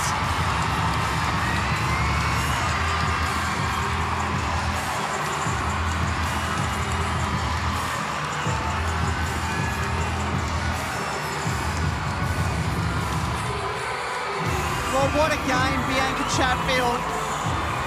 Just when we thought it was turning into a bit of a blowout, as the teams come together, 1 heading to a grand final, 1 season over. What a rally from the West Coast Fever, 1 last shot at it. But have a look at the faces of this team right here. The Melbourne Vixens, a 25-goal loss in the major semi-final just 7 days ago. To come out and have a performance like they did, particularly in that second half. And now, a very mouth-watering second shot at the Thunderbirds in the grand final. And I don't think we can even understand how tough it has been for this team this week to turn things around. Yes, physically, but mentally to know and believe that they can do it. It's been a phenomenal performance from the Melbourne Vixens. Let's get down now to Maddie Brown, who is with the player of the match, powered by Arnott's Vitaweed. Thanks, Kath. I am here with the player of the match, Kira. You can hardly hear yourself think in this crowd. It's been huge. How satisfying is that win? Oh, I think we lucky to hold on to it in the end. Not how we wanted to finish the game, but man, the grit and the determinations the girls showed today, that's finals netball. That's what we need to play. You came out of the block firing. Talk about the mindset and the work that you've done through the week to make sure that, you know, the second you came out onto this court, you were firing with the ball in hand. Yeah, I think after a game like we had against Thunderbirds, that was a massive opportunity to waste. Probably embarrassing for us to ever played a game like that. So the whole week at training, every single session, every single pass, take, everything was really hotly contested. So, yeah, we're pretty proud to go out there and do a performance like we did today. Well, you get another chance at them. How do you think the week is going to unfold and what's it going to look like? Yeah, it's going to be hard yakka. You know, you're playing these sort of competitions to go all the way, and yeah, I think after the last two times we've played them, we've got so much to learn, so much to go out there and really give it. We don't want to let an opportunity go missing again. Last time you played here in front of this John Cain Arena crowd, they have been phenomenal. You can hear them. They are so loud. How important was it to finish off strongly here in Melbourne? Oh, so important. They've been behind us the whole year. We've had 9,000 plus crowds and home games, so we owed it to them to get that chance in the final again. Well, all the very best for next week. I know the opponents have been watching everything, but you were superb today. We hope to see you again next week as well. Thanks, Mads. Appreciate it. Thank you, Maddie. And again, a huge congratulations to Kira Austin, the player of the match, and so deserving of it. Well, let's have a look at the full-time match stats because they were all in favour of the West Coast Fever at half-time. But straight away, some of them have flipped on their heads. They're having the goals from gains percentage is better. The turnovers, well, they kept it minimal. Shooting percentage increased. What a second half, Bianca. Oh, huge second half. And you know what? Still not much separates them in the stats, but the difference for me in the gains, Emily Mannix came on the court in that last half, and straight away, she's got 2 gains, 1 deflection to her name, and really changed the course of that second half for the Vixens. But you can't take anything away from the Fever. They fought right to the very end, and with plenty of super shots from Fallon Emmard and Alice Teague-Neal. But look at that now, the grand final after a huge season in 2024. The grand final between the Adelaide Thunderbirds and the Melbourne Vixens will be happening at this time on Fox Netball at the Adelaide Entertainment Centre. I cannot wait, Kath, to see how that one's going to play out. Absolutely, me neither. And if you've been watching this game today, you'll be feeling exactly the same way. 2 of the best teams all season have made it through to that grand final. It will be in Adelaide, as you mentioned, predetermined venue. And great to have the Adelaide Thunderbirds there at their home stadium. That will be a sellout, but you can be damn sure there'll be a lot of Melbourne Vixens supporters that hit the road and get themselves down there. Well, we'll get down again to Maddie Brownies with one of the West Coast Fever. Jess, this is probably the hardest interview you'll ever have to do as a captain. Prelims are the hardest to win because they hurt so much if you lose. But tell us, how's the group feeling right now and what have you said to them so far? Yeah, obviously just devastated, to be honest.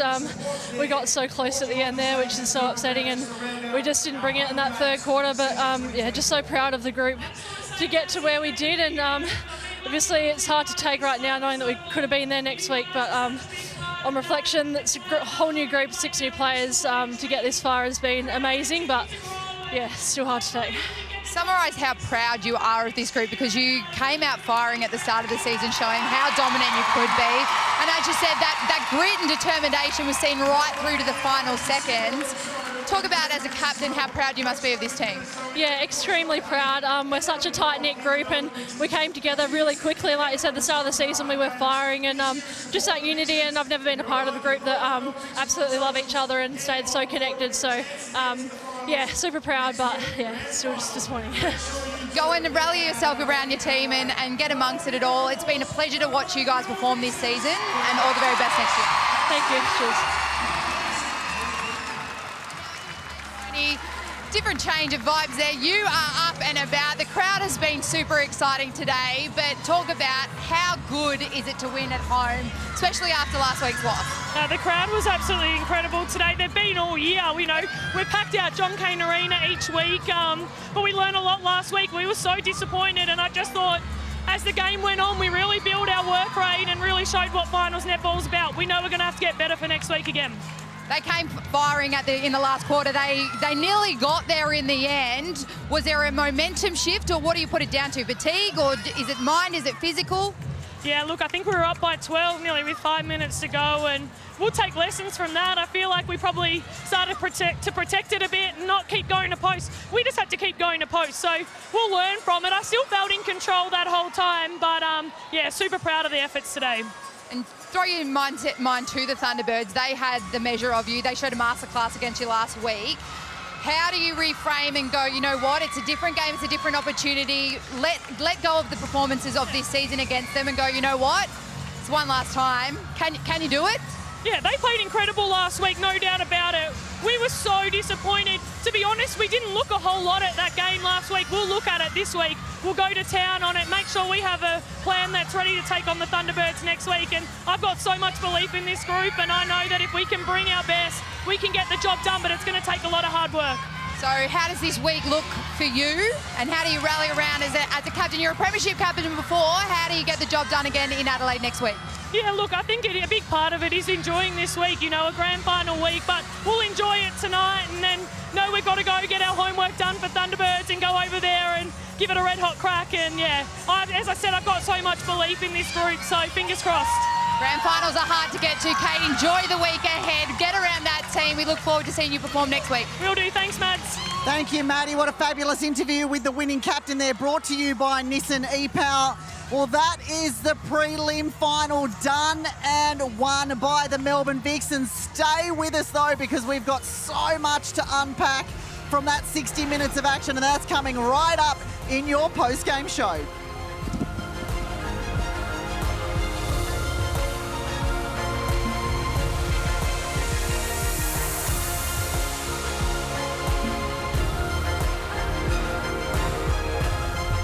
Everyone out. 3 groups of 3, 1 at the white, yellow, green. Turn, sprint out. All right, let's go. Move it, eyes up, eyes up, eyes up. Leading into each break. But fully competitive, fully contested. I don't want defenders, I want you having a crack at the ball. Okay, 2 lines of 5. So it's 1 hand, we're going 3 times up and back, no drops. Let's go, move it, turn. Let it go, Kip. Too slow. Let it go, Lil. Let it go. Let it go. Let it go. Okay, 15, love. Yes, Taylor, good hand. What are we doing on the line, Lucy, George? Patience, patience. Patience. Lucy's not coming out. Patience. Oh, there you go. What incredible access we have here at Fox Netball inside the minds of those 2 coaches who will go to battle next week, because we now know the Melbourne Vixens will meet the Adelaide Thunderbirds once again in the grand final. They met last week, and I'm pleased to say Simone McInnes is here with us on the panel. Simone, can you just sum up your emotions right now after that victory? Look, I just said to Bianca, I'm exhausted. Just want to go and have a lay down. Very excited, but relieved and just really happy for the girls and the way that they were able to come out and play today. Just talk about that last couple of minutes. You were leading by 12 and then the Fever clawed their way back. Did you feel like you were still in control and that the girls were going to get the job done there? I reckon that's something we'll need to have a chat about in the change rooms, because I don't know were they playing around with it, were they trying to use up time?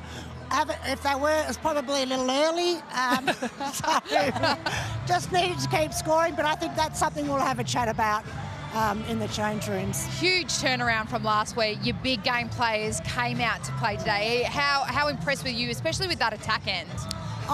They were brilliant. Right, little slow to start, but I thought the way that we moved the ball, the sharpness, the ball skills, there was some really great stuff out there on court that we have been seeing throughout the year. I was really pleased for them, everybody down there. Now, at the start of the game, we thought the super shot part of the game is where you can really take charge as a team. You do during the season. But Kira Austin, she was phenomenal. And more so, not necessarily her accuracy, that was great, but it was the fact that she wanted to take the risk and they had the confidence to really take the shot. Look, when we started the year, that was something that was part of our focus, was that we've got to go for it and you've got to feel comfortable going for it, and that we back you, whatever that looks like. So both of them were out there taking the super shots today, but it was just a sign of the confidence and the belief that they had in themselves. So I was really pleased about that. Simone, can you talk to us about the focus that you had this week on your defence? Because that really stepped up. Janelle Fowler-Nembar was certainly locked out of the game towards the back end. It looked like you were sort of in her mind there. How much was that a focus, and how much will that be a focus up against the Thunderbirds? It wasn't necessarily defence specifically, but just that work rate, and to play the game that we're capable of playing, to we need to do the work, whether it's an attack, defence, that intensity and that work rate. So we worked pretty hard. Tuesday was a really hard session. And then we had some match play on Thursday just to have that intensity, because I think that we'd lost the feel of that for a little while. Now, your leader, Kate Maloney, she's been getting better every single year, I think, but this has probably been a standout year for her. How does she instill confidence in the group? Because she does it with action, she does it with words. How have you seen her evolve as a player? Oh, I've really enjoyed it. It's been great for her this year as the sole captain. And she has great relationships with the whole group. She wants the best for everybody. She wants the best for the club. And she's going to give you everything that she's got every time she steps out on there. She led from the front out there on court today. And wears her heart on her sleeve sometimes. I'm going to get on with it, Maloney. But, you know. Move on. But, yeah, we're lucky that we have her. And was there a moment during the game where you thought, we've got this? I thought that I loved the turnaround in the third quarter, that push in the third quarter and the way that we attacked it again in the last. I don't think with the super shot you don't think that you've ever just got it, but I thought that we were playing confidently, we were playing smart, and we were maintaining the standard and work rate out there on court. Well, there was certainly a moment that stood out to us here at Fox Netball and those at home, and it is our Origin good change moment, and it was this intercept by Eddie. It turned the game on its head, and they certainly rolled with the momentum. Let's talk us through this moment. So you know, as any wing defence, Simone McInnes, how important that is, that contest onto the ball. This was the moment the Vixens went down and scored and then took the lead for the first time. Ah, good. No, it is important, and we have always spoke about, you know, your structures or your objectives, holding up, pushing wide, whatever. But the bottom line is, you've got to get your feet. You've got to go for ball. It's no good being in. You've just got to back yourself to have a go at the ball. I'm really pleased for Keddy because it's been a long, hard process for her to get out there and play 4 quarters, and I thought she did a great job out there. Simone, as we take a look at your players getting selfies with the fans, obviously they helped with this home crowd advantage. Next week, it is in enemy territory. Talk us through how this week works for you and what it looks like. In terms of preparation, the structure of the week, it's very similar, but obviously we have to go back and have a look at the Thunderbirds and prepare in terms of playing Thunderbirds and how and why we're going to get a different result. Have you avoided watching last week until you knew that you had to play them again? We've not gone into it a whole lot. I've watched it was bad enough the first time, but I mean, but we have to. There's parts of it that we have to. Yeah. But it's also acknowledging our strengths and our game, and how we can make the change for ourselves as well. Grand finals are hard to come by, Simone, but it must be exciting to know that, you know what, you've got another chance to get your hands on that trophy. This group has worked really hard. You haven't had your 10 hardly at all, 3 or 4 times this season. You look like you've started to build at the right end with one game to go. They're all fighting fit. How excited are you to have another chance at a premiership? I'm really excited, and you know how hard it is. And this time last week, it seemed a long way away from getting into a grand final. And it was a big week, and certainly so excited for that moment at the end of the game. But then it is straight away, we haven't got what we wanted yet.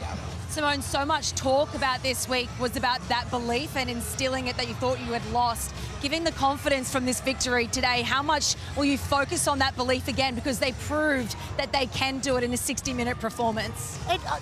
The belief and confidence was always there, but I think we just strayed a little bit from knowing what made us good and what made us a strength out there, and you know, some of that, you know, the basics like the work rate and that sort of thing. So, but also that ability to be able to, you show your true strength when you take a big knock, and then to come out like that, and that is the true strength of the Vixens. Simone McInnes, thanks so much for your insight post-match. Congratulations on the preliminary victory, and good luck next week in the grand final. Fantastic to have Simone McInnes here on the panel. We've got so much more to get through. And don't forget, all the episodes of Off the Court are now featuring on Foxtel and KO. It is the best insight here on Fox Netball. Stick around.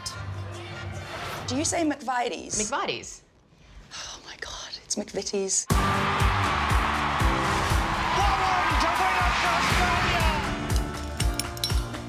Take one. Netball netball was my only escape to make it better for me and my family. Some very dark, emotional times when you're not playing well. Just wake up and my pillow would be filled with blood. There's like a big part of my life missing because my family's not here. I would do anything over the last 2 years to be happy. Being confident in your own ability. What the heck? Who cares what you look like? Who cares about anything? As long as you feel confident and supported.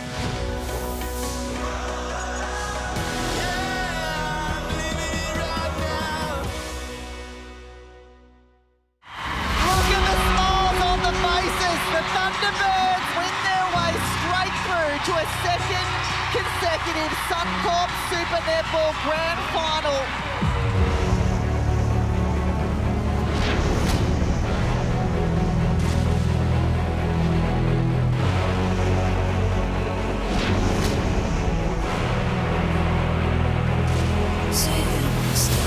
Well, they are a formidable team waiting for the grand final. That is the Adelaide Thunderbirds, and it is all locked in that the Vixens will meet them in the grand final. But of course, it is heartbreak for West Coast Fever, unable to get the job done today. Let's head down to Jess Anstis and Dan Ryan in the post-match press conference.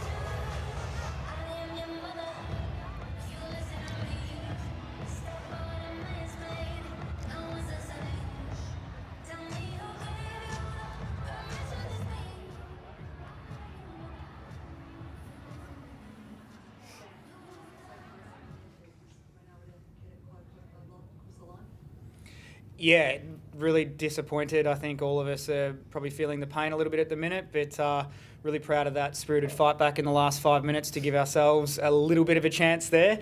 But, we'll probably look back on that and, rue the missed opportunities in that third quarter where we had a bit of control of the game with a 5-goal lead and just slightly opened that door with a couple of repeated errors in a row, and Vixens got up and about in that moment, and probably then just the start of our fourth quarter wasn't Fever standards, and it hurt us in the end.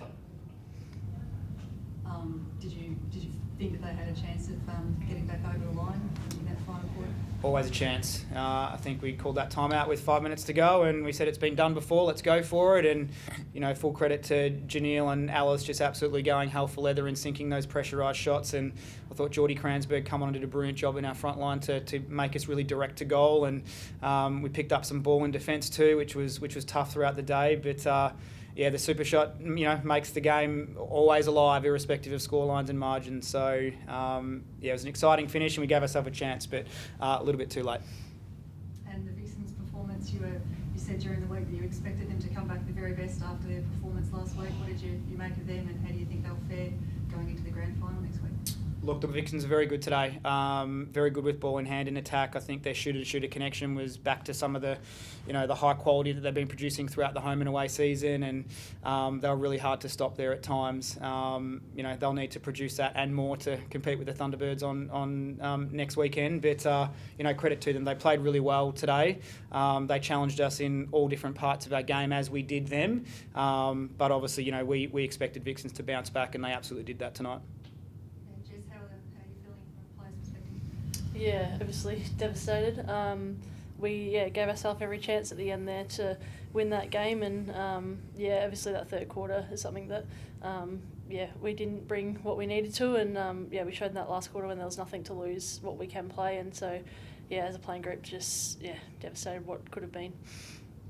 And do you have any thoughts on how next week's match is going to look?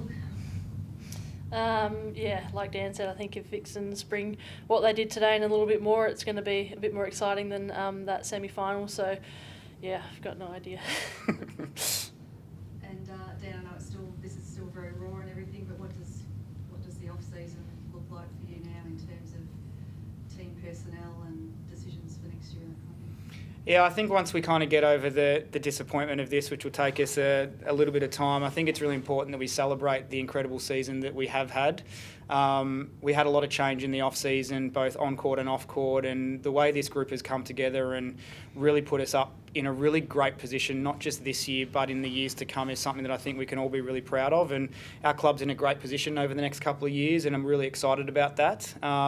So we'll cross that bridge when we come to it, when we need to turn our attention to next year. But, you know, I want to make sure that my playing group and staff really do celebrate what we achieved this year. And whilst it's agonisingly gutting to miss out on a grand final spot by 1 goal again, if this stuff doesn't harden you or inspire you or drive you to find those incremental improvements in how you operate, how you perform, how you stand up, nothing ever will. So I want to make sure that we're really connected to all the great stuff we did this year, because the majority of people that know netball or do not know netball, I don't think even gave us a sniff that would be here this year. So I'm proud of my team, I'm proud of all my players and my staff, and you know, we held ourselves in really good account across the course of the season, and we will be back, and we will get some things right next year, and you know, we're going to learn a lot from what this year presented to us.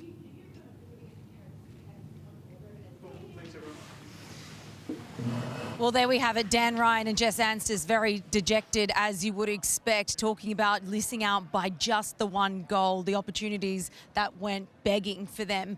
Let's talk about that Fever attack, because they started so strong. They went out with such an early lead. Where did it break down in that attack? Oh, I mean, you know what? That's a huge question in itself, but you can't help but look at what happened with Falanema during the game. It was the way her body language was. She was getting really physically under a lot of pressure from the Vixens defenders, but then things started to fall away, and so much of the time, everything is on the back of Falanema, how many she's shooting, how accurate she is under post, and I think the Fever players around her really needed, after halftime, really stand up and actually protect her and help her get back into the game and get around her as much as they could.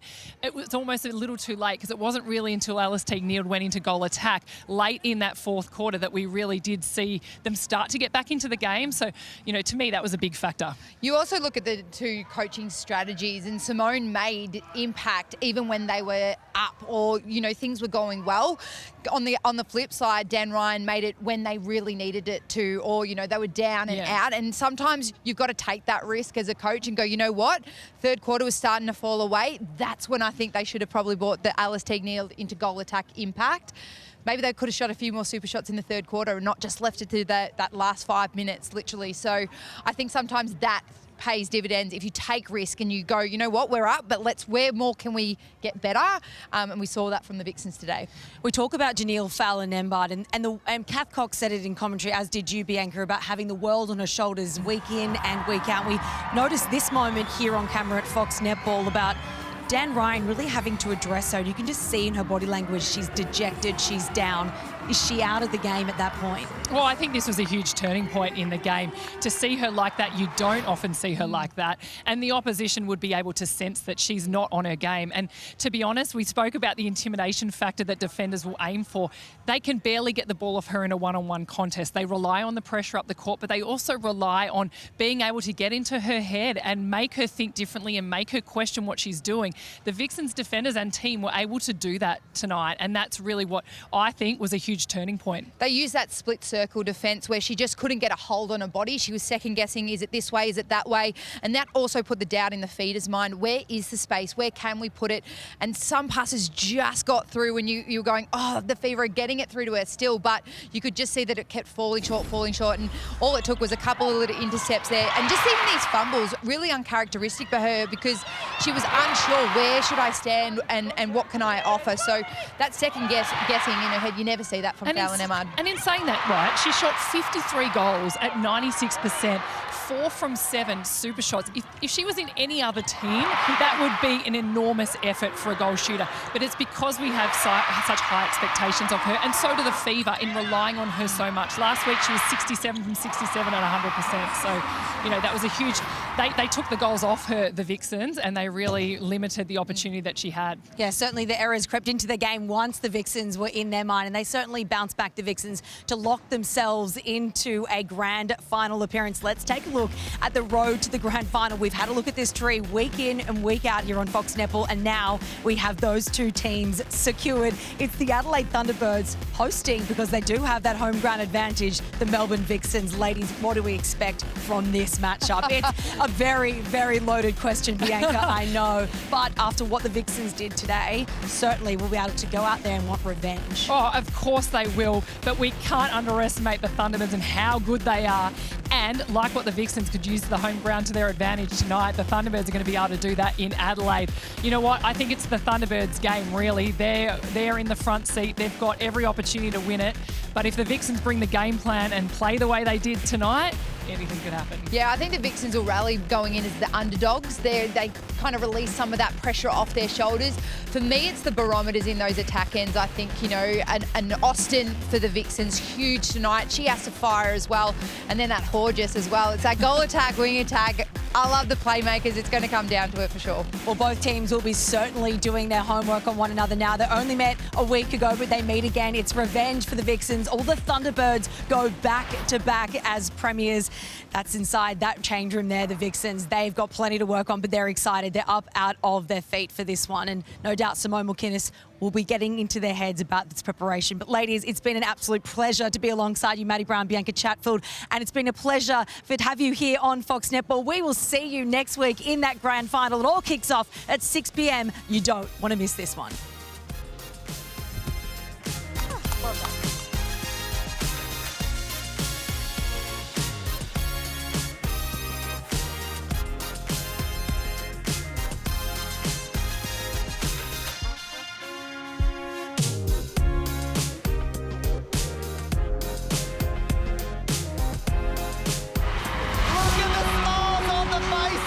Thunderbirds win their way straight through to a second consecutive Suncorp Super Netball Grand Final.